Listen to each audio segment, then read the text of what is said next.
www.ensg.gov.br. E vamos para o último e não menos importante painel. Vou dar meu papelzinho aqui.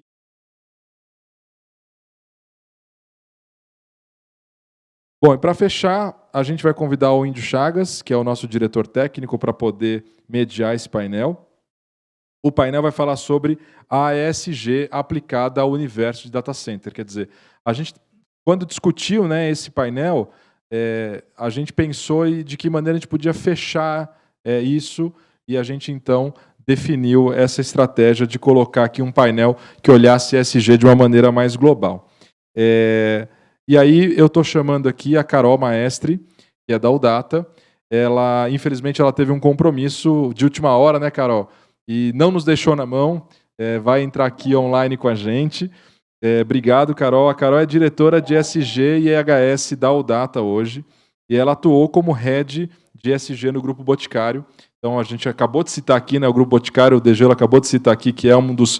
O Degelo não, foi o Rodrigo, um dos formadores dessa indústria de ESG, vamos chamar assim, né, no nosso mercado. E ela é formada em Engenharia Ambiental pela Poli da USP, com mestrado em Inovação pela Universidade de Versalhes e MBA na Universidade de Michigan. Chamo ao palco mais uma vez também o Vinícius, já matei da Sintec Ambiental, não vou falar de novo o seu currículo aqui para a gente não continuar não passando vergonha, pela quantidade de título que você traz, mas... E por fim, eu vou convidar o Romero Brito, que é um dos conselheiros da nossa diretoria técnica também. Ele é doutorando em Análise e Planejamento Energético pela USP, mestre em Cidades Inteligentes e Sustentáveis e MBA em Inovação e Sustentabilidade também pela Poli USP, e atua como consultor da Sintec Ambiental e também é mentor e consultor da plataforma BISA.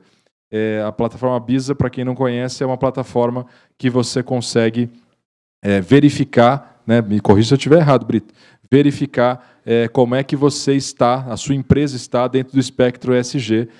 Inclusive, a gente está agora discutindo, através da nossa diretoria de relação institucional, parcerias com a plataforma BISA para o nosso associado também. Tá? Então, lembro mais uma vez que no final do painel a gente vai ter perguntas e respostas. Para quem está online, pode mandar isso via chat.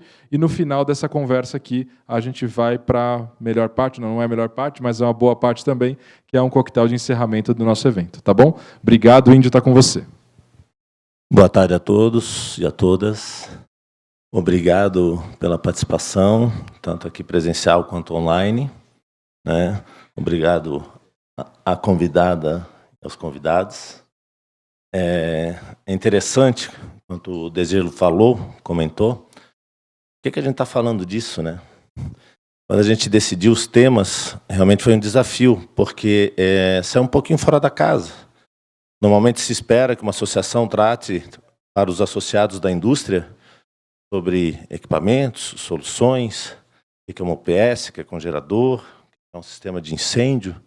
E a gente provoca esse nosso primeiro encontro com um tema bem polêmico, né? Interessante e polêmico. Ele trata muito de uma mudança cultural, né? E anteriormente, a todos os convidados panelistas, a gente conseguiu enxergar a importância e como isso deve ser um tema de premissa de projeto de data center.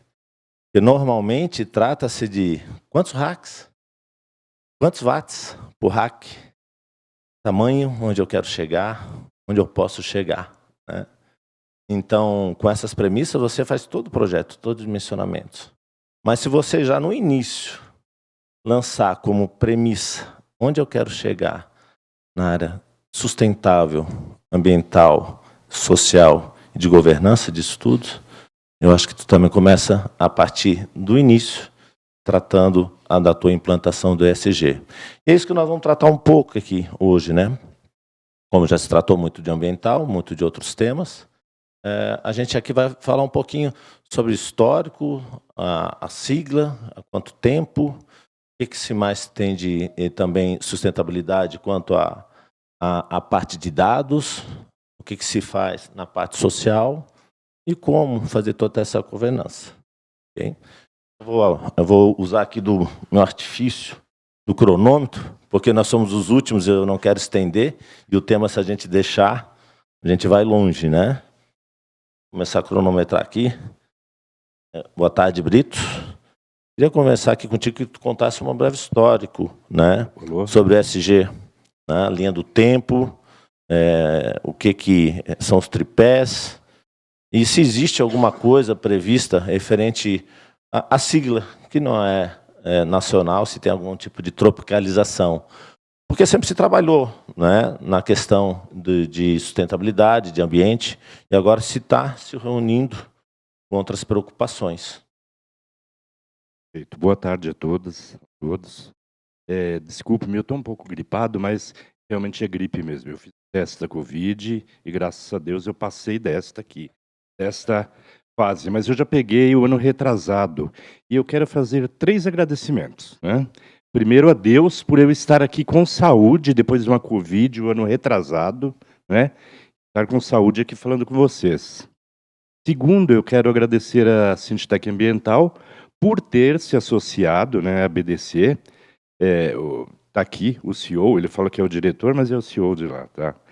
E agradecer também à BDC aqui, todos, Gustavo, Índio, o próprio Tossi aqui, pelo evento e por ter me convidado também para estar aqui, tá? Agora, vamos lá falar um pouquinho do ESG, ASG, ISD, depende. Cada um tem a sua conveniência para usar essa sigla, né? Mas vamos falar do ESG especificamente, né? A gente tem que entender que o ESG, na realidade, ele é uma ferramenta, tá? Uma ferramenta para a gente fazer uma gestão de riscos, né? E nós, de data center, eu digo nós, porque eu trabalhei muitos anos também num banco, tá? Eu vou dizer o banco qual é, o Bradesco. Eu trabalhei 32 anos lá na área de TI. Eu passei por todas as áreas de TI, todas. Eu comecei lá como programador, tal, e saí de lá como gerente da governança de TI, né? E recebemos muitos prêmios de sustentabilidade no data center, vários prêmios internacionais. E eu participava, eu não ficava diretamente no data center, né? Eu atuava na governança e eu elaborava e auxiliava também a área de infraestrutura a elaborar os cases para essas premiações, né? Mas eu disse tudo isso, eu falei a questão do Bradesco para vocês entenderem, até porque eu estou aqui num evento de data center, né? Bom, mas vamos lá, falando do ESG. O ESG, na realidade, tudo começa fazendo uma linha do tempo, tá? E, inclusive, isso eu agradeço a BISA, é a plataforma que vai ser lançada agora, como o próprio Gustavo mencionou.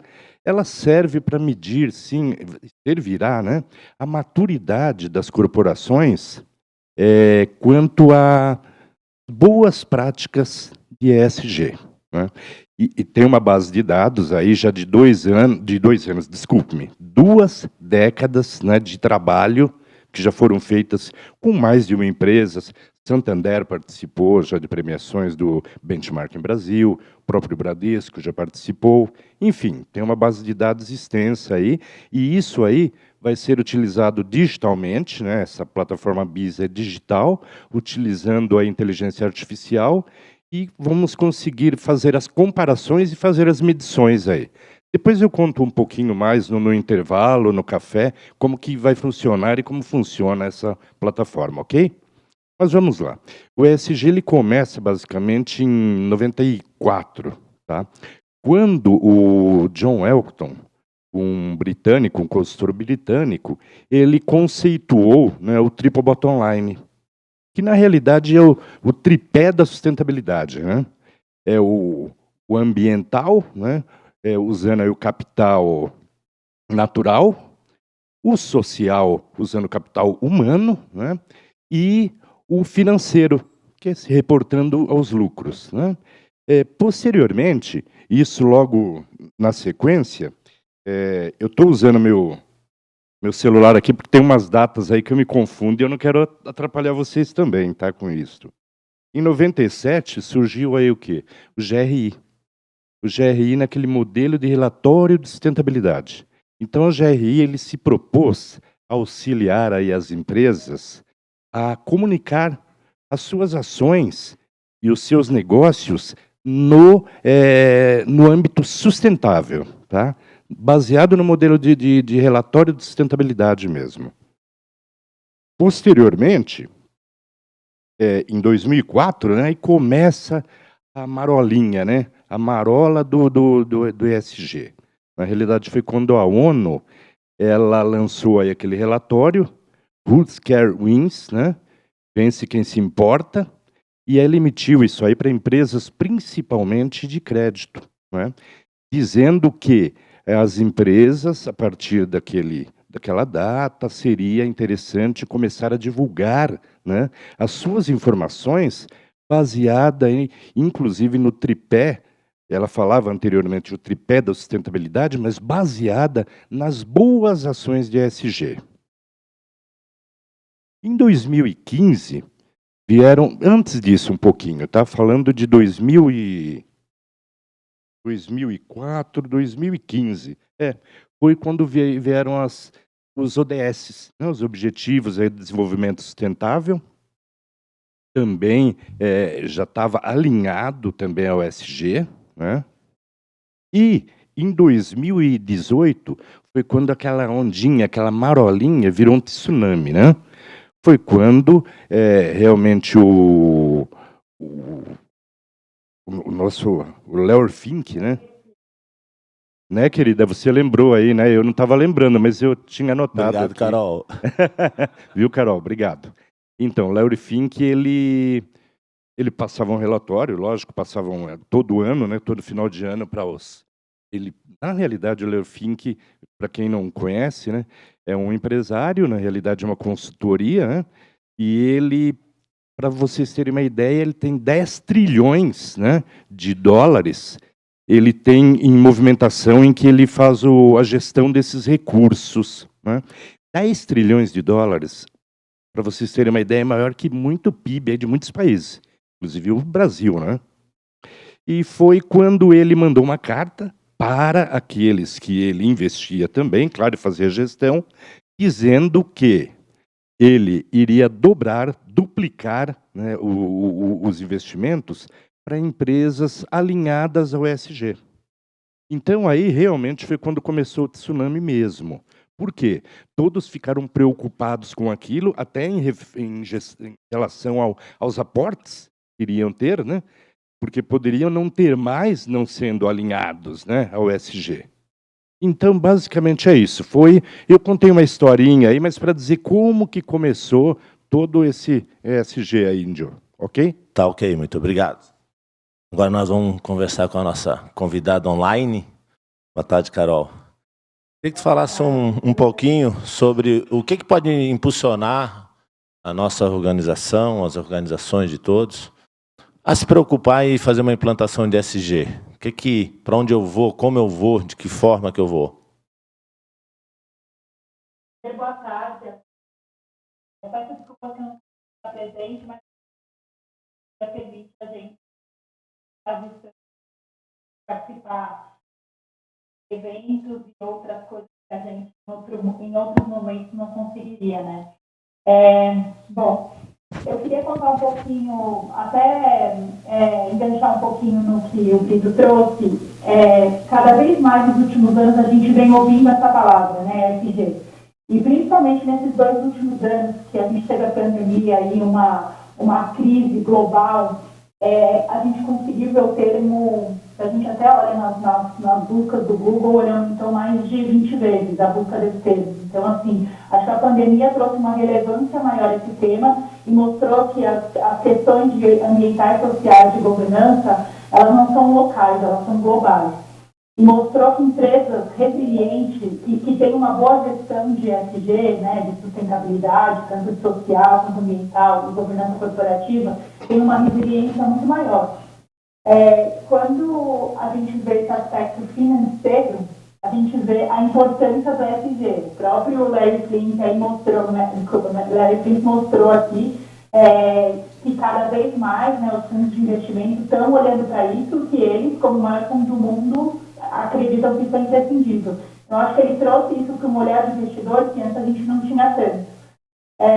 Então, eu estou falando aqui que a ESG é uma métrica que traz, da perspectiva de investimento, um resultado maior. Não estou falando aqui, a gente tem isso tanto quando a gente olha os números aqui no Brasil, quando a gente olha, por exemplo, o ISE, né, que é o índice de sustentabilidade empresarial da B3, comparado com o número da Ibovespa, por exemplo, a gente compara esses dois índices, sendo a Ibovespa o das maiores empresas da Bolsa aqui no Brasil e o ISE das empresas mais sustentáveis, a gente vê uma melhor performance do ISE, das empresas listadas no ISE. Então, as empresas listadas que têm uma boa gestão socioambiental, elas acabam tendo uma performance melhor. Então, a gente está vendo assim, não é um discurso, a gente está vendo isso com fatos. E não estou falando só no Brasil. Quando a gente olha o S&P 500 lá nos Estados Unidos, compara ele com o SG dele, a gente vê também que a performance do SG dele foi muito melhor, por exemplo, nesses um pouco mais de 2 anos agora, mas os 2 anos aí de pandemia que a gente teve um pouquinho mais grave. Acho que a própria BlackRock, ela fez uma comparação aí com todos esses índices ao redor do mundo. Então, não é Brasil, não é Estados Unidos. A gente está falando aqui do mundo inteiro. E aí ela trouxe aqui um número que eu gosto bastante, que quando ela fez o comparativo entre os números das bolsas mundiais, né, dos índices, né, das grandes bolsas, aqueles que são das maiores empresas listadas versus aqueles que têm uma boa governança dessa bolsa, sempre, em 88% dos casos, os índices com alguma relação com o SG, eles performam melhor que o das maiores empresas da Bolsa. Então, assim, a gente vê cada vez mais o termo não só ganhando relevância, mas sim mostrando que ele é mais rentável e apresenta uma performance melhor aqui para as empresas que trazem uma performance melhor para essas empresas. Aqui eu estou trazendo muito o olhar do investidor. Mas quando a gente pensa assim, o que impulsiona, obviamente o retorno financeiro é super importante, mas a gente também tem que olhar um pouco mais para dentro. Cada vez mais nossos talentos, né, essa nova geração que está aí, ela se preocupa com esse tema. Ninguém mais quer trabalhar só pelo salário no final do mês. Obviamente tem muita gente que sim, mas a nova geração quer muito mais do que isso. Eles querem deixar querem ter uma motivação maior do que esse aspecto financeiro. Eles querem deixar um impacto positivo, seja no meio ambiente, seja na sociedade. Então, assim, nós como empresas hoje, empresas de data center que tem ainda uma mão de obra cada vez mais escassa, né, que a gente sabe a dificuldade que é não só para atrair, mas reter esses talentos, a gente tem que ter esse olhar de que para a gente poder atrair e reter esses talentos, a gente vai precisar olhar para a SG de uma forma muito estratégica dentro da empresa. Então, tem um ponto aí de retorno financeiro, tem um ponto de atração de talentos, né, de colaboradores, olhando para dentro, mas a gente olha também nossos clientes e cada vez mais eles estão exigindo que a gente tenha uma performance e se adeque a determinadas, vamos dizer assim, determinados padrões ESG, principalmente fora do Brasil, mas isso cada vez mais vem chegando. Então, lá fora, obviamente, tem a questão da regulação, que principalmente na Europa é um pouquinho mais restritiva, mas quando a gente olha no Brasil, a gente vem avançando muito nos últimos anos. A gente vai falar um pouquinho, já falou, né, e vai falar ainda mais sobre a questão ambiental, e a gente vai poder ver também que cada vez mais as regulações são mais restritivas. Então, assim, quando a gente olha por que hoje a indústria de data center tem que se preocupar, tem N coisas, mas a gente pode olhar aqui.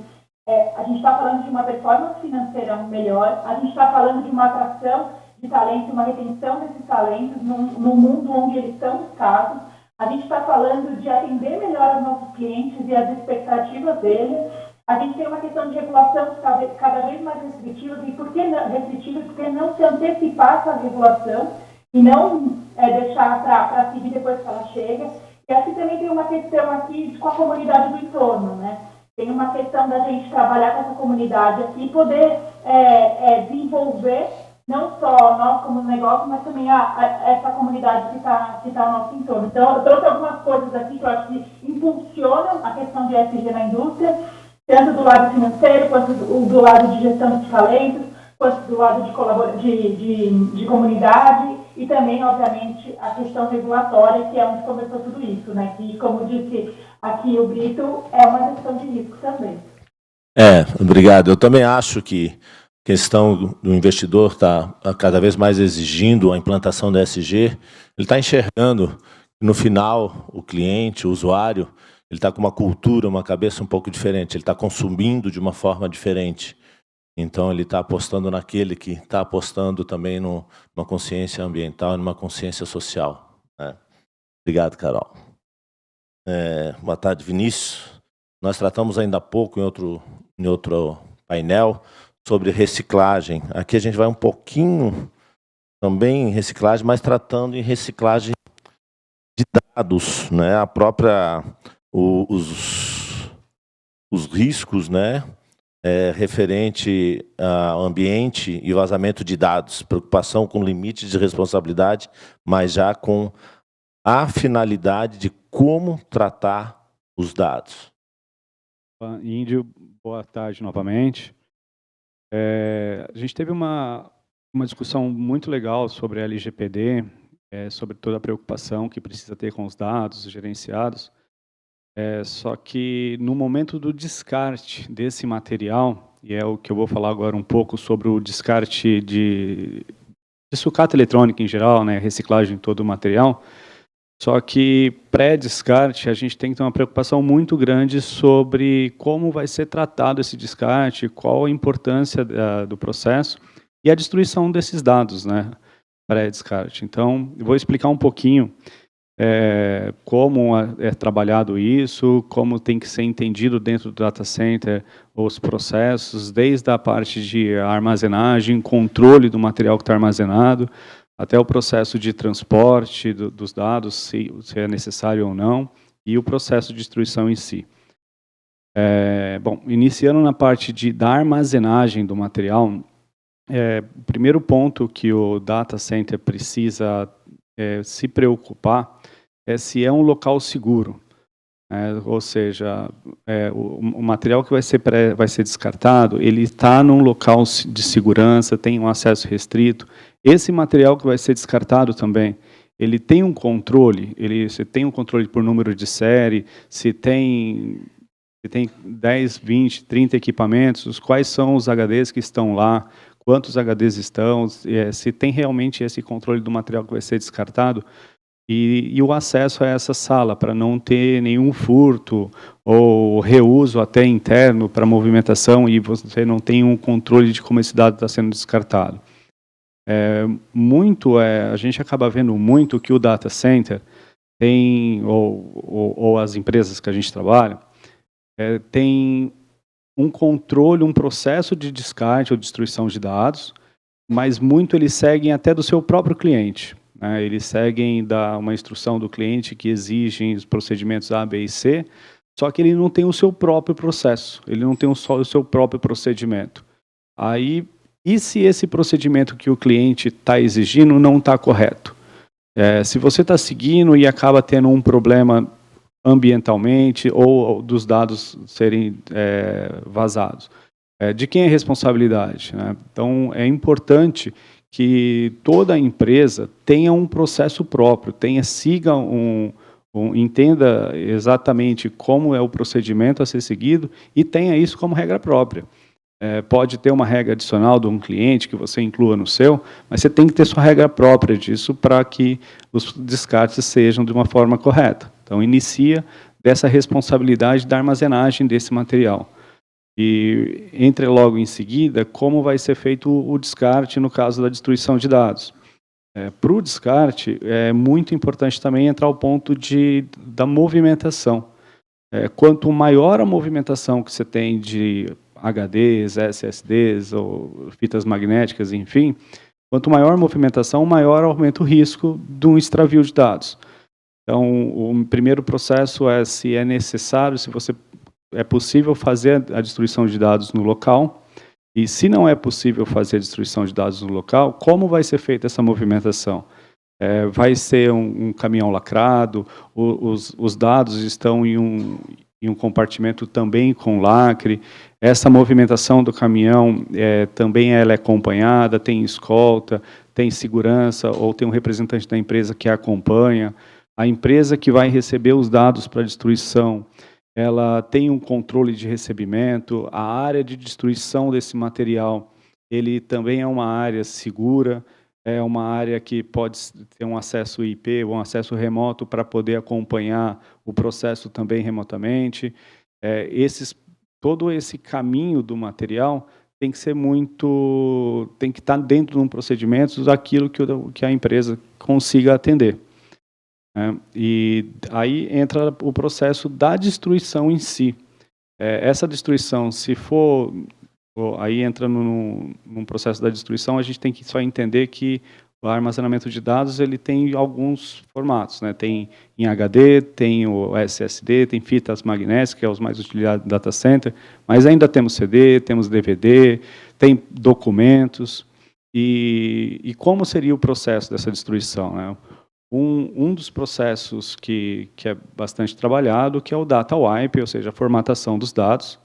Essa formatação dos dados tem diversos sistemas que atestam a reutilização dos dados, a formatação dele completa, e ela tem uma vantagem da parte financeira, que é possível reutilizar, mas o que a gente acaba vendo muito é que tem um retrabalho, até por parte da indústria, por uma auditoria interna ou externa, para certificar de que esses dados foram destruídos, né? Porque ele não é visual, né, todo esse processo. O outro processo é a desmagnetização, que é a utilização do degausser. É um processo que ele é utilizado que é mais prático essa utilização dele, porém ele serve para fita magnética, serve para HD, mas não serve para o SSD, que é o chip. Mas ainda assim ele também não é visual. Consequentemente, é comum ter uma auditoria adicional para verificar se estão todos os dados destruídos nesse processo. Um terceiro processo, dos mais utilizados, é a parte da trituração. Desse processo da trituração,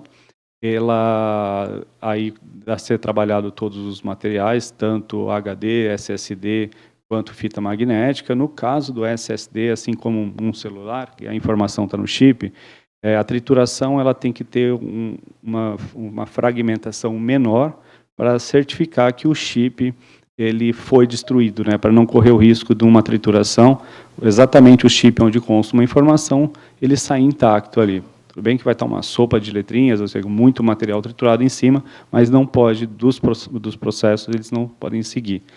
Todos esses procedimentos, ele é um procedimento que segue a NIST 888, ele é o National Institute of Stanford and Technology, ou seja, esse instituto, ele que impacta todos os procedimentos, até para a própria segurança dos Estados Unidos, então muita empresa segue esses processos, esses procedimentos, então ele já são regras muito maiores do que um bate-papo que a gente está tendo aqui, tem páginas e páginas aí do que tem que ser seguido, porém ele é um processo que funciona dentro desses estudos.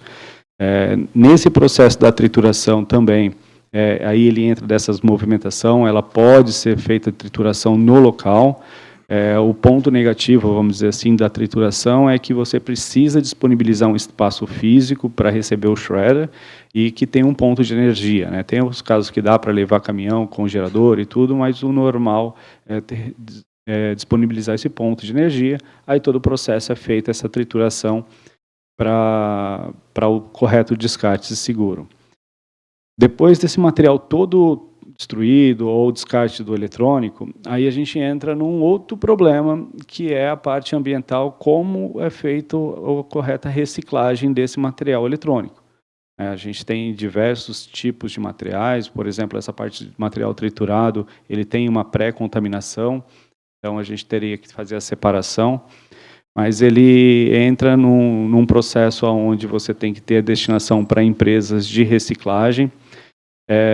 Esse processo de reciclagem para a destinação é muito importante você ter um parceiro de segurança, um parceiro que você conheça e que tenham procedimentos internos também bem claros, porque nesse descarte do eletrônico, você está fazendo toda a parte da destinação, não só que ele assume a parte do seu passivo ambiental, vamos dizer assim, mas também que ele está certificando que esse material ele vai ser desmontado, vai ser destruído e vai ser, ou seja, de uma forma correta, e ele não volte para o mercado.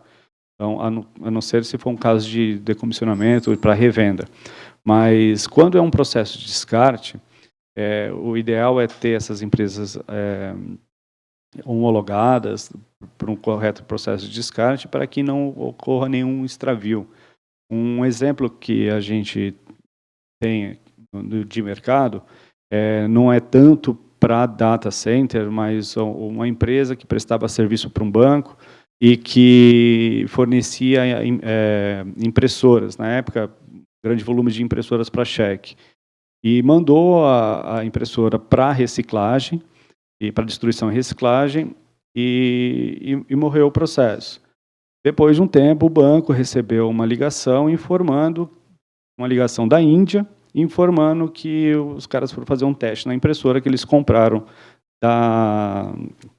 de Singapura, aonde começaram a imprimir as folhas de cheque do banco aqui. Aí foram ver, a empresa que era para fazer reciclagem, destruição e reciclagem, acabou exportando esse material para Singapura, e que fez a revenda, e tinha um chipzinho ali salvo com a informação que a hora que eles foram fazer os testes, acabaram imprimindo as folhas do banco. Ou seja, o formato, como você vai fazer o descarte, essa preocupação, não só na parte ambiental, mas na parte desse controle é muito importante. É um exemplo real aí da preocupação das empresas e das certificações que a gente tem que ter. Tá?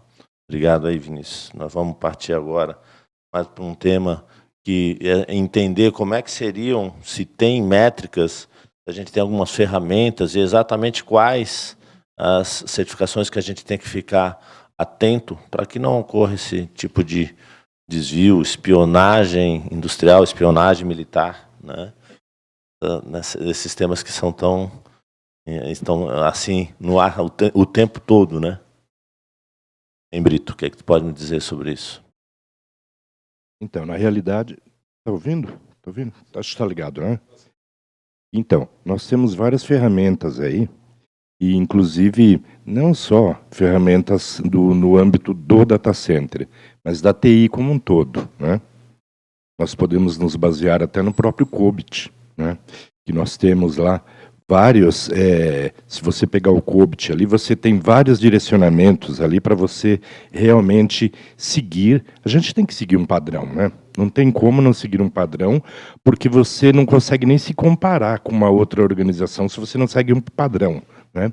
Nós temos também frameworks de governança de TI, né? Que é SA 8500, acredito que seja isso. Não me recordo agora. Mas nós temos várias ferramentas. Agora, falando da questão ambiental, né?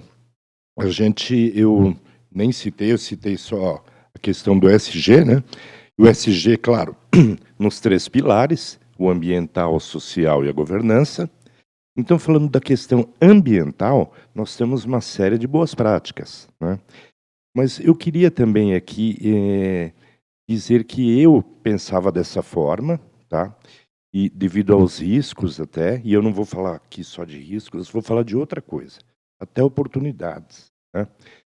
O que acontece? Eu vou até fazer uma citação aqui da TI Inside, eu li lá, tá, essa matéria, e ela informou também lá que no Fórum Global de Economia tinham sido feitas algumas matérias com relação a isso que eu tinha pensado. Eu pesquisei, realmente vi isso aí, e achei interessante trazer até para vocês aqui. Incluir, na sigla ESG, incluir o T no final. O T de tecnologia. Por quê? Porque a tecnologia, ela tem uma série de riscos embutidos, né? E nós aqui de data center sabemos disso, né? Além dos riscos, tem oportunidades, claro, né? Então vamos falar de oportunidades, né? Por que oportunidades? Porque na realidade é o seguinte, no data center, nós temos os riscos inerentes, nós já comentamos isso hoje aqui, inclusive agora o Vinícius estava falando com relação a descarte e tudo mais, inclusive informação indevida, né? que envolve até a questão de LGPD, essa questão toda, mas é questão de governança também, né? Nós temos, mas o data center, ele também é um impulsionador, ele é um colaborador do próprio ESG. Porque todos que se utilizam de recursos hoje digitais têm praticamente as informações embarcadas no data center. Não é? Então, o que, por exemplo, seria muito importante? A gente fala hoje de mudanças climáticas. Né? Tá legal. E o que tem a ver mudanças climáticas com data center e com oportunidades?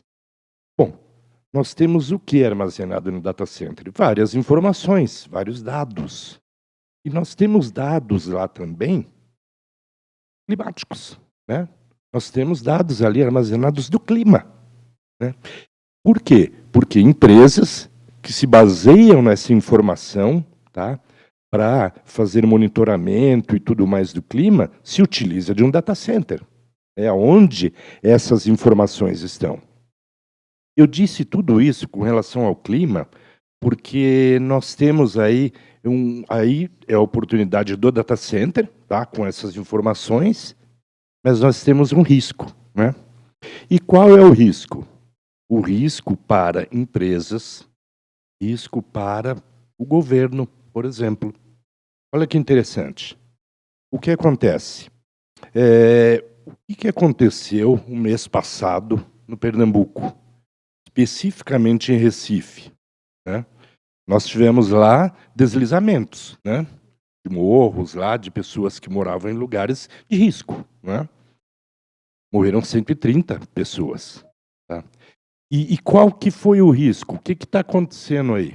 Tem a tal de litigações climáticas. Isso é uma coisa que está acontecendo no exterior e está vindo para o Brasil também. Tá? O que é isso? São problemas judiciais que ocorrem em função das mudanças climáticas. Nós sabemos, tem lugar que era um deserto, chove, está chovendo. Tem um lugar que era frio, agora está esquentando. Tem as geleiras descongelando. Enfim, tem uma série de coisas acontecendo no nosso entorno, no mundo. Não é? E o que acontece com relação... Desculpe, me está na minha garganta, pessoal. Essas litigações climáticas. O governo de Recife vai pagar pensão vitalícia, tá, para todos os parentes daqueles que morreram, tá, nos deslizamentos de terra. Tá? Isso aí eu vi essa matéria, inclusive, ontem. Eles vão pagar. Então, quer dizer, olha o risco, olha o que o governo está já sofrendo com relação a esse problema climático. E isso também vai ocorrer para empresas. Por quê? Porque tem empresas que estão também, e eu não vou dizer data center porque realmente praticamente foram todos bem estudados antes da construção. Mas pode acontecer, né? Pequenos data centers próprios de empresas, né? Pode estar num lugar também de risco e ocorrer problemas com aquelas informações devido a litigações climáticas. Então, isso aqui é apenas para ilustrar, tá, pessoal? Contei essa história aqui apenas para a gente ter uma ideia de onde pode, né, chegar essas questões. Tá? Muito interessante, realmente pegar um outro foco. Sim, sim. Nós vamos tratar um pouquinho agora do que seria o tema, Carol. Gostaria da sua contribuição, no que a gente fala na parte social, né? Que a gente falou muito na parte ambiental, a gente falou muito da sustentabilidade, tu desse uns pequenos tópicos aí na questão social. É a preocupação realmente do colaborador, que é um foco, né? O que tem de benefício, o que a organização, a empresa faz em prol dos colaboradores, né? Do entorno, do que tem o data center, o impacto que tem social, não ambiental, nesse caso que a gente está aqui tendo no tema. O que eu trago de benefício social para o entorno, quando eu vou implantar um data center, seja ele numa indústria que não seja de data center, eu também tenho um data center ali, né? Mas tem uma indústria que vai para uma área que pode ter um impacto no entorno social também, sobre diversidade, sobre gênero, sobre tudo isso, que é um benefício social ou um trabalho social. O que tu acha desse assunto para os data centers, trabalhar no social? Acho que a gente já trouxe que você trabalhar essas questões ambientais, sociais de governança tem um retorno financeiro. E a gente, às vezes, escuta a palavra social e acaba atrelando como uma coisa um pouco sem ter essa conexão com o retorno imediato. Mas eu acho muito pelo contrário. Quando a gente olha a questão social, seja do ponto de vista de colaboradores que você trouxe, né, Índio? Acho que tem internamente colaboradores. Quando a gente pensa na questão que eu trouxe lá atrás, a nova geração cada vez mais preocupada em uma indústria onde a gente não tem mão de obra capacitada e disponível hoje para trabalhar, onde a gente vê que 70% das interrupções que a gente tem em data center são relativas a erros humanos. Então, assim, olha a importância que os nossos colaboradores têm dentro da nossa estratégia. Então, você atrair, reter e capacitar esses colaboradores assim, 100% conectado com o sucesso aqui e o resultado do nosso negócio. Então, acho que tem esse ponto de vista social, assim, de capacitação também, então de atração e capacitação. Quando a gente olha para colaborador também, de novo, vou citar da nova geração, é uma geração onde diversidade e inclusão é muito importante. A gente viveu, talvez eu, né, se algum de vocês, talvez outros não, viveu outra época, né, onde as lideranças eram homens, brancos e a coisa está mudando. E está mudando numa rapidez que a gente às vezes não está conseguindo se adaptar. E a gente, como hoje líder do setor, né, dessas empresas, é o nosso papel também olhar para a comunidade do nosso entorno e desenvolver e capacitar as pessoas, trazê-las para dentro, para um dia serem esses líderes. Então, a gente também tem um agente de transformação aqui na comunidade, não só por um retorno nosso, tá? Porque a gente prepara essas pessoas e traz essa diversidade para dentro, porque é uma diversidade que talvez a gente não tenha hoje, e prepara essas pessoas para serem os líderes do futuro, do nosso setor. Mas eu acho que tem uma questão de diversidade e inclusão ainda, que a gente precisa trabalhar os vieses inconscientes, todo o histórico que a gente vê, que a gente tem aqui, e precisa ser desenvolvida, né? Treinada internamente, capacitada, conversada, que é uma coisa mais de soft skill. Olhando um pouco para a comunidade, né, que você mencionou, Índio, a gente, não todos os data centers, mas alguns têm comunidades bem próximas. A gente, na fase de operação, quando a gente pensa no impacto na comunidade, eu vou falar impacto negativo aqui, depois eu mencionei um pouco do positivo, mas a gente tem uma questão de ruído, né, eventualmente pode acontecer, mas eu acho que o nosso papel, assim, como organização responsável, é ter um canal aberto com essa comunidade, para eles trazerem também os pontos que de alguma forma a gente poderia ou melhorar, ou trabalhar junto com eles, mostrando o respeito que a gente tem nessa comunidade. Então, assim, o papel do data center hoje obviamente, que reduzir e mitigar esses eventuais impactos negativos que a gente tenha, mas manter o canal aberto, demonstrando o respeito que a gente tem a esses stakeholders externos, né? Obviamente que a gente tem que priorizar, entender cada um deles, mas eu acho que a gente ouvir e respeitar é super importante nesse relacionamento com a comunidade. E aí eu volto naquele ponto. Essa comunidade também é um futuro gerador de talentos para a gente. A gente trabalhar os jovens dessa comunidade, treinar eles para trazer eles para dentro. Acho que tem esse ponto para a gente hoje que é super importante numa mão de obra tão escassa, né, que a gente tem. E acho que também tem um ponto da transformação cultural, né, que vocês trouxeram ali um pouco que o setor de tecnologia, eventualmente de data center traz, que quando a gente pensa no aspecto social também, talvez a gente não ligue diretamente, por exemplo, uma farmacêutica tem impacto social direto e positivo, né, porque você vê na raiz do negócio, poxa, eu faço medicina para salvar vidas. A gente transformou, esses 2 últimos anos, a tecnologia em si, né, e a gente faz parte desse setor, a gente transformou a medicina, a gente transformou o setor de educação. Então, a gente permitiu novos caminhos e aí salvar vidas, novas oportunidades, quando a gente pensa em educação, para as pessoas que eles não tinham. Então, isso aqui é uma transformação cultural imensa que o nosso setor acabou aqui também viabilizando. São alguns pontos sociais que eu queria trazer, que às vezes não são tão óbvios, mas eu acho que são super importantes e que o nosso setor pode liderar aqui com relação aos aspectos sociais quando a gente olha para esse livro. Eu penso da mesma forma, né?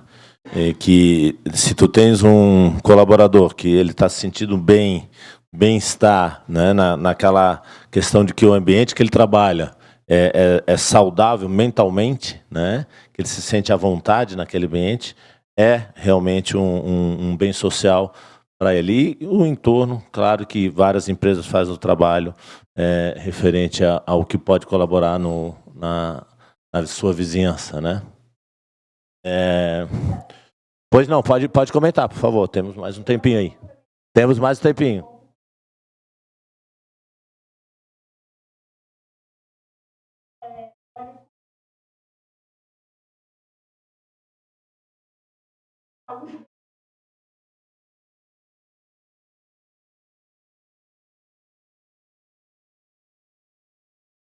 Os colaboradores e trabalhar com eles. Mas a gente está indo para um momento que a gente não está falando só de uma saúde e bem-estar físico, a gente está falando de uma saúde e bem-estar mental e emocional. Então, eu acho que cada vez mais as empresas têm procurado oportunidades de trabalhar essas outras questões dos colaboradores, seja num equilíbrio de horas, sejam de oportunidades da gente ter atividades físicas, ergonomia. Então, tem N coisas que a gente vem trabalhando também quando a gente olha para a colaboradora aqui, que você mencionou e eu havia esquecido. Obrigada também aí por lembrar. Tá, ok, obrigado. Nós temos aqui mais uns 4 minutinhos antes das perguntas. Tratar um pouquinho agora, daí cada um se fica à vontade para falar aqui o que seria daí da governança, né? Os planos de ética, de compliance. Eu gostaria até... Um pouquinho sobre a governança, né? Do tripé do ESG, né? Eu gostaria até de complementar aqui a questão do ambiental, né? Porque nós temos várias disciplinas e várias boas ações, né, que poderiam e são aplicadas hoje nos data centers. Por exemplo, com relação à mitigação de gases de efeito estufa. Você tem aí métricas, né, do próprio TGG, né, do Green Grid, como o PUE, que muitos medem aqui, às vezes muitos medem e não sabem nem por que estão medindo, né? Ciência energética, o CUE, o carbono, né, também... CUE meu PUE Power User Effectiveness, né, e Carbon User Effectiveness, CUE, e o WE, que é da água, né, a efetivação da água. Essas métricas, elas combinadas, elas servem, sim, para você, inclusive, informar em relatórios de sustentabilidade o quanto você está mitigando aí de gases de efeito estufa na atmosfera, tá? Isso é importante.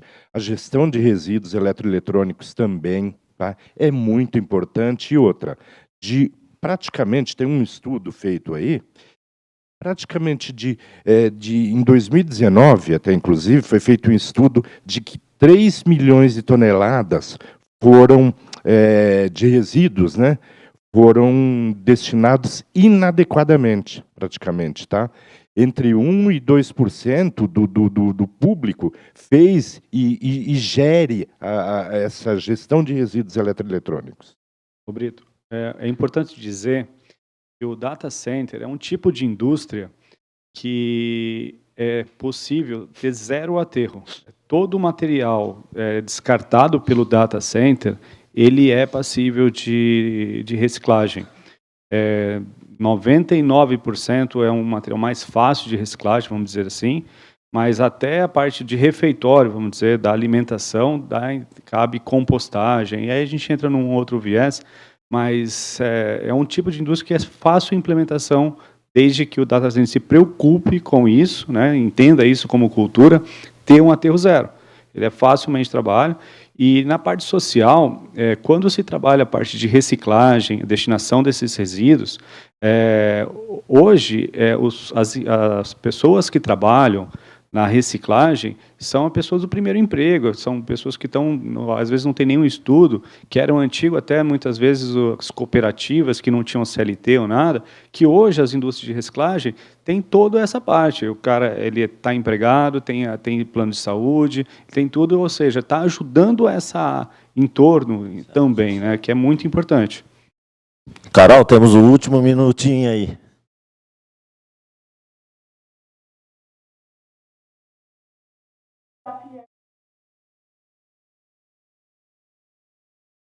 A gente olha até né?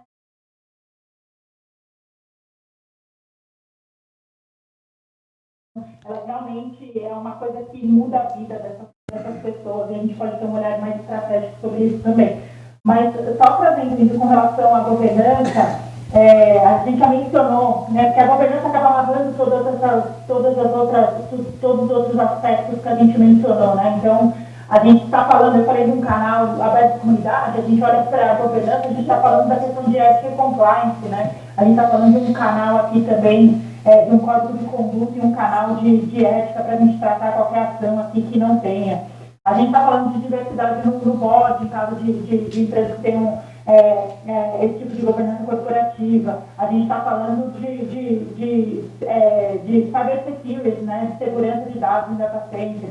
Então, assim, tem N coisas que quando a gente olha para a questão de governança, a gente tem que estar considerando aqui, e ela acaba amarrando também a parte ambiental e social. Tá, eu agradeço a todos aqui. Agora a gente vai partir para o... Se alguém tiver alguma pergunta, alguma colaboração. Temos ali o Renan, o Gustavo. Boa tarde. Boa tarde. Parabéns, espetacular o dia todo, mas essa palestra também. Essa questão da formação de pessoas, a questão ESG, Environmental, Social and Government, a gente tem muito controle na parte de governança, né, como os executivos, na parte social também a gente tem uma ação muito grande, mas me tocou um ponto aqui que o Vinícius falou na palestra anterior sobre a extração do cobalto na África, no Congo, e essa questão do mapeamento dos recursos naturais na cadeia de supply chain até a gente comprar. Vocês sabem se dizer, porque eu realmente não faço ideia, como a gente consegue qualificar, identificar os fornecedores que existem, que são poucos, sobre a maior quantidade de produtos e insumos que a gente compra, como é que eles se comportam, desde a questão de ESG, na questão ambiental também, mas nessa questão, por exemplo, laboral, trabalho análogo à escravidão, ou essa questão do trabalho infantil, como o Vinícius trouxe antes, porque seria muito interessante entender que as coisas são super importadas, chegam para nós, a gente acaba consumindo, mas é muito difícil a gente saber realmente a origem e essa cadeia que a gente faz parte para a gente barrar na entrada, né? Vinícius. Rastrear 100% do que a gente recebe, eu diria que é quase impossível, mas o que é importante? Muitas empresas, principalmente empresa que tem ações em bolsa, ela tem que lançar um relatório de sustentabilidade, que é um relatório anual, e aonde esse relatório tem que estar disponível na página, e que é onde eles verificam os seus poluentes, todos os resíduos, ou todas as matérias-primas, o que é extraído, como é feito. Cada tipo de indústria tem um formato de relatório anual um pouco diferente, mas dali eu acho que seria um melhor formato para você poder verificar o que essa empresa que você está comprando um produto, o que ele vem fazendo, né, as suas preocupações ambientais. Posso complementar? Na realidade, o que acontece? Você falou uma coisa muito importante. Relatório de sustentabilidade, ou relatório integrado, né? Onde você tem todas as informações integradas ali. É um novo modelo. Só que é o seguinte, o que acontece no Brasil, principalmente? Não existe desenvolvimento de fornecedor, existe destruição de fornecedor. Quer dizer, o cara ele quer explorar ao máximo o fornecedor a ponto do cara praticamente estar pagando para trabalhar. Sabe? O fornecedor, eu digo. Né? É quase o trabalho escravo. Praticamente. Não, é isso que acontece. Na realidade, você tem que desenvolver o seu fornecedor e ser um parceiro dele, né? Você tem que ter parcerias, pô. É isso que deve existir. Mas começar com os relatórios integrados, o relatório de sustentabilidade, para fazer o rastreamento, né? Mas a maior preocupação ali é do Renan, é mais na parte também social. O ambiental, eu acho que é um pouco mais fácil, mas eu acho que a Carol mas o pode... social está também Sim. no relatório, né? Mas eu acho que a Carol queria fazer uma complementação. Complementar um pouco que o Vinícius e o Brito trouxeram aqui, né, Índio? Quando a gente olha para... É até uma questão de governança aqui, eu acho que casa bem com esse último tópico que a gente falou. Eu vou chamar de compras sustentáveis e responsáveis aqui. A gente pode sempre encontrar, obviamente, acho que todas as empresas têm, mas não é só uma pré-qualificação, é um monitoramento, e aí o Brito trouxe bem, é um desenvolvimento e capacitação aqui de um parceiro. Então, assim, a gente tem que sim ter em contrato algumas questões exigentes, isso acontece com todas as grandes empresas, não tem como a gente fugir, e estou falando assim de trabalho escravo, mas não basta estar ali em contrato, a gente tem que monitorar, capacitar e desenvolver para que juntos a gente chegue no melhor lugar para todo mundo. Acho que tem esse olhar. Quando a gente olha assim, beleza, mas hoje eu não tenho mão para capacitar, para desenvolver e para olhar essa cadeia que para mim está um pouco distante. Existem algumas certificações de mercado. Então, assim, obviamente, depende do que você quiser, tem certificações específicas que te ajudam a dar rastreabilidade para a cadeia. Por exemplo, a gente tem a do papel, a gente tem, para determinados setores, a gente tem algumas certificações específicas. Isso ajuda a gente a terceirizar, talvez, um custo que a gente não consiga, seja um investimento em recursos, seja humano ou seja financeiro, que a gente não consiga ter internamente para monitorar esse fornecedor. E também tem um ponto que tem algumas, assim como relatórios que as empresas acabam publicando, o relatório integrado, sustentabilidade, a gente tem também alguns outros relatórios que é o de cadeia de fornecedor, que é, por exemplo, o CDP, que ele é focado em carbono, mas ele também pode trazer outras questões e a gente pode pedir aos nossos fornecedores que preenchem. Qual é a vantagem disso? É um órgão que vai acabar monitorando e validando aquela informação de alguma maneira. Então, a gente consegue terceirizar se a gente não tiver dados internamente. Tem um outro para a Covadis, que é uma plataforma, tem vários, tá? A gente não está fazendo propaganda aqui, mas tem a Covadis, que é uma plataforma global, onde as empresas, eu posso digitar meus fornecedores, é caro, né, gente? Os meus fornecedores colocam os dados ali e o próprio Covadis vai garantir se aquilo é verdade. Então, assim, tem algumas, acho que tem certificações, tem plataformas, tem relatórios, tem esse desenvolvimento conjunto, ver os fornecedores como parceiros, né, da gente se desenvolver eles em conjunto. Então, tem N coisas que a gente pode fazer aqui e é realmente uma prática de governança, né, de compras sustentáveis aqui, responsável. A própria BDC poderia ser uma delas, né, Carol? Você está me ouvindo? Gustavo. Ela não me ouviu, né? Sim, ouviu sim. Gustavo vai Tá falar um balançando a pouco sobre cabeça. toda essa ideia aí de o que é o fomento, né, da associação para toda a cadeia da indústria. E trata um pouco dessa educação. Mas eu acho que vamos cair primeiro na pergunta. Sim, vamos na pergunta primeiro, para aproveitar os participantes aqui, depois a gente comenta. Carol, a minha pergunta para você é a seguinte: quando você migrou de indústria, né, você vem de uma indústria diferente, né, que já está engajada há muito tempo no ESG, e vem para uma indústria, como eu comentei aqui na abertura do painel, que só falava em Green Data Center e estava suficiente, né? Qual que é quais foram as maiores diferenças que você encontrou na gestão da ESG, da indústria que você veio para a indústria do data center, que na verdade é o que eu quero que você deixe aqui como uma visão de futuro para a gente, né? Para onde que a gente tem que olhar, né?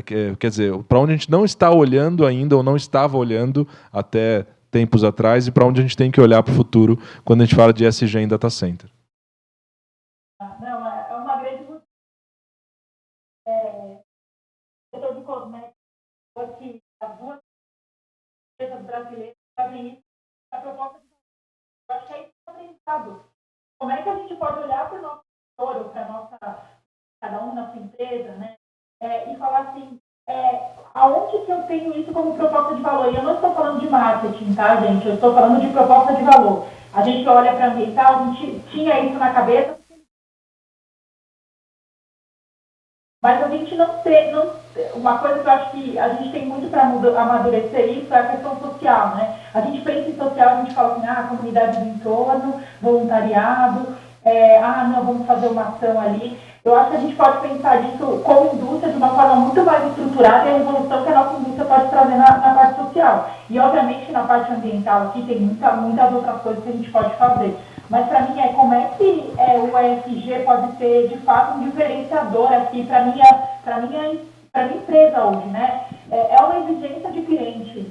Alguns não estão exigindo, mas eles vão exigir em breve, vocês tenham certeza. A gente olhava no setor de cosméticos, a gente tinha uma pressão do consumidor, que eram nossos clientes, né? Agora eu trabalho com outras empresas, em parceria com outras empresas, que também têm exigências ambientais, sociais, mas ainda são menores, que a gente sofria de colaborador, de clientes consumidores aí finais. Então, acho que ainda vai evoluir, quanto mais a gente se antecipar e conseguir conectar isso a um valor de eficiência, de redução de custo, de reputação, de construção aqui de futuro, melhor vai ser para a gente. Acho que tem ainda algumas oportunidades que o setor de cosméticos se antecipou até pelas empresas colocarem isso na proposta de valor, que a gente poderia estar olhando com mais carinho aqui no Brasil hoje. Mas acho que no mundo a gente já vê algumas outras empresas do setor aqui se colocando dessa maneira. É uma mudança de cultura que a gente tem que plantando dia a dia, né? Queria agradecer aos participantes, aos convidados. E isso aqui, nós teríamos, como foi comentado em outros painéis, muito tempo para falar sobre cada tema. Então a gente só jogou um mosquitinho aí para vocês, porque a gente provavelmente vai desenvolver algo mais específico para cada tema futuramente aí. Fique à vontade para mandar qualquer tipo de questionamento, qualquer tipo de sugestão, ideia. Venham participar dos comitês, das comissões, da associação. E obrigado. Gente, obrigado por mais esse painel. Obrigado, Brito. Obrigado, Vinícius. Carol, obrigado pela sua disponibilidade aí, mesmo remotamente. Deixa a Carol no telão um pouquinho mais com a gente ali. E vou falar para o Índio ficar aqui. Gisele, Tossi, Mila, por favor, subam aqui comigo. Esse é o primeiro... A gente está considerando como o primeiro grande evento da BDC, né? Apesar de ser minimalista, né? Mas para a gente é um grande evento, para a gente é uma grande oportunidade estar com os nossos associados aqui, discutindo temas, trazendo caras novas para o palco, né? Quer dizer, eu acho que o nosso mercado é um pouco carente disso também, de estar sempre olhando as mesmas palestras das mesmas pessoas. Então a gente teve uma preocupação grande, falando meio que em curadoria mesmo, de trazer pessoas de relevância para falar temas importantes, mas que sejam pessoas que não estão aqui no dia a dia falando com o público, né? A gente teve aí picos de mais de 100 pessoas online com a gente, então assim, para a gente é uma grande oportunidade, além de vocês aqui, quer dizer, a gente chegou a um alcance de quase 200 pessoas hoje nesse bate-papo, né? Carol, a gente tem o sonho na BDC, né, de ser esse fomentador de mão de obra para o mercado de data center. O nosso guia em relação à nossa diretoria de educação é realmente ser um formador de mão de obra. Então, assim, queria já te convidar de antemão para você vir colaborar conosco com a visão de quem precisa, né, com a visão de quem está com essa necessidade premente, para nos ajudar a nos guiar de que maneira que a gente pode qualificar melhor a mão de obra da nossa indústria. Tá? Então, fica o convite para você. A gente vai se falar com certeza bastante no decorrer aí, mas a Mila com certeza vai voltar a falar contigo para a gente poder tocar isso. E mais uma vez agradecer Tossi, Mila, Gi, Índio. Não sei se vocês querem comentar mais alguma coisa, mas para mim foi um prazer. Assim, outra coisa só que eu queria comentar também, que assim, já é uma mudança, nós não temos mais um palco só masculino, né? Já temos aqui uma audiência mais feminina também, presente aqui com a gente, no online também. Mas é importante mesmo, quando a gente fala da mudança que a gente quer, a gente tem que agir para ser a mudança que a gente quer ver, certo? É isso. Então, assim, eu acho que isso também faz com que nós aqui da diretoria da BDC, a gente tinha uma diretora de relação institucional que infelizmente saiu, ela se mudou do Brasil, foi embora, e nos deixou, e aí a gente discutiu, como é que nós vamos substituir, trouxemos a Gisele para manter, né, um corpo feminino na nossa diretoria, ou nas palestras de hoje também tivemos essa preocupação de trazer a Carol, né, de trazer a Gi e a Mila para o palco, né, para poder participar desse movimento e mostrar que realmente essa diversidade não tem que estar só nos sonhos ou nos papéis, enfim, né? De novo, né? As poucas mulheres aqui ainda é o copinho de plástico, né? Só a ideia que nós estamos plantando para que isso seja algo um pouco mais, né? Pegando aí a ajuda do Degelo no painel que ele participou, que foi excelente. Então, acho que isso a gente leva para a vida a partir de hoje, e a gente sabe que um painel de 4 horas não vai mudar a nossa atitude todo dia, mas eu acho que ela vai plantar algumas sementes para que isso aconteça. É o copinho de plástico de novo. Então, queria agradecer mais uma vez. Vocês querem comentar alguma coisa? Agradecer quem veio aqui, né, quem veio aqui hoje, né, nos presentear com os seus conhecimentos, né, todo mundo que veio aqui fazer os painéis conosco, quem pôde estar aqui conosco também presencialmente. A devolutiva para vocês vai ser agora esse bate-papo com um coquetel para que a gente possa comemorar também esse evento. E fique convidado também os que estão remotamente, né, a se unir, os que não são da associação, participar da associação é importante, é um foco, pilares que é exatamente para fomentar a indústria. Esse é o principal foco da associação. E acho que é importante, né, Índio, até dizer que até a Carol falou assim, não estou fazendo propaganda, não. Esse evento é gratuito. Na verdade, ele não é gratuito, ele é pago pelos associados, né? Quer dizer, a missão da Associação Brasileira de Data Center é usar bem o dinheiro da mensalidade da anualidade que é paga pelo nosso associado. Então, esse evento está sendo pago com o dinheiro da mensalidade dos nossos associados, por isso que aqui a gente fez um evento gratuito para os nossos associados e abrimos online até para que possa também atingir um público maior, para que a gente possa permear de informação a indústria e até atrair também novos associados para essa estrutura nossa aqui. Aproveitar que tem algumas pessoas que ainda não são associadas, e é um trabalho sério, tem muita gente aqui que está aqui no palco, aqui no auditório com a gente, que trabalha pro bono. Então tem nós todos, também. Né? Todos nós, né? É um trabalho muito sério montando os treinamentos. Todos aqui, exceto eu, não monto treinamento, mas eu trabalho junto com vocês para educar, para ensinar. É um trabalho muito lindo e eu me apaixonei pelo propósito da associação, porque realmente falta mão de obra. E se a gente não fizer nada, vai continuar faltando mão de obra. Então, tem outras iniciativas. Hoje a Mila começou mais uma, né, Mila? Em breve teremos novidades. Então, é um trabalho muito lindo. Quem não é associado, vale a pena se associar. É isso aí. E, por fim, né, agradecer também o Andres, o Gui, que são os nossos suportes aí de atendimento, da técnica, o pessoal da técnica que apoiou a gente aqui no evento. Obrigado.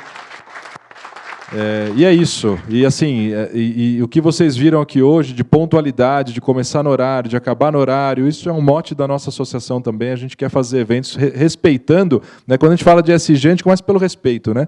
Então, assim, respeitar os horários, respeitar quem está aqui. Então, assim, a gente realmente fez tudo bem regradinho para que a gente pudesse, 6 horas, encerrar agora. Então, estou encerrando a transmissão. Obrigado para quem estava online. E, pessoal, a gente se vê lá fora para bater mais um pouco de papo. Obrigado.